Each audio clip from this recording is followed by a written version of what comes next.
ஏன்னா உங்களுக்கு சைவத்தை பொறுத்தளவு, பக்தி இயக்கத்தை பொறுத்தளவு, தமிழ்நாட்டில் இருந்த நாயன்மார்களுடைய பக்தி இயக்கமும், கர்நாடகம், ஆந்திரா, மகாராஷ்டிரா இந்த பகுதிகள் வரைக்கும் பரவிய வீரசைவ பக்தி இயக்கமும் தொடர்ச்சி தான்.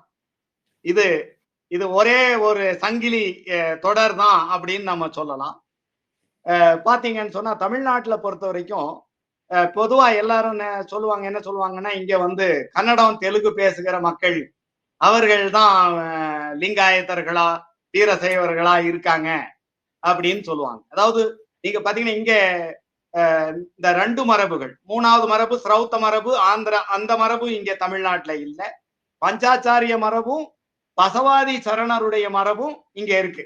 இப்ப ஜங்கமர்கள் அப்படின்னு சொன்னா நீங்க வந்து தெலுங்கு பேசுகிற ஜங்கமர்கள் மத்தியில அதிகமா வந்து பசவ மரபும், தமிழ் பேசுகிற ஜங்கமர்கள் மத்தியில வந்து பஞ்சாச்சாரிய மரபும் இருக்கும். நீங்க பார்க்கலாம். அது மத்ததும் இருப்பாங்க. ஆனா இது பெரும்பாலும் நான் பார்த்த வரைக்கும் அதிகமா இருக்கும். இது இருக்கு. அதே மாதிரி நீங்க ஜங்கமர்கள் அல்லாதவர்கள் இடத்திலும் வந்து வீர சைவம் இருக்கு.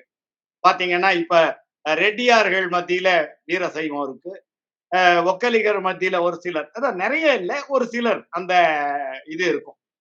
வீர சைவ அந்த பாரம்பரியம் இருக்கும். அதாவது நீங்க கர்நாடகத்துல பல்வேறு ஜாதியினர் வந்து உங்களுக்கு இன்க்ளூசிவா இருந்ததுனால எல்லா ஜாதிகள், நிறைய ஜாதிகள்ல வந்து பாத்தீங்கன்னா வீரசைவர்கள், லிங்காயத்தர்கள் இருக்கிறத நீங்க பார்க்கலாம். அதே மாதிரி தமிழ்நாட்டுல வந்து பாத்தீங்கன்னா இந்த 2 மரபு, பசவ மரபு, அப்புறம் வந்து பாத்தீங்கன்னா பஞ்சாச்சாரிய மரபு 2மே தமிழ்நாட்டுல இருக்கு.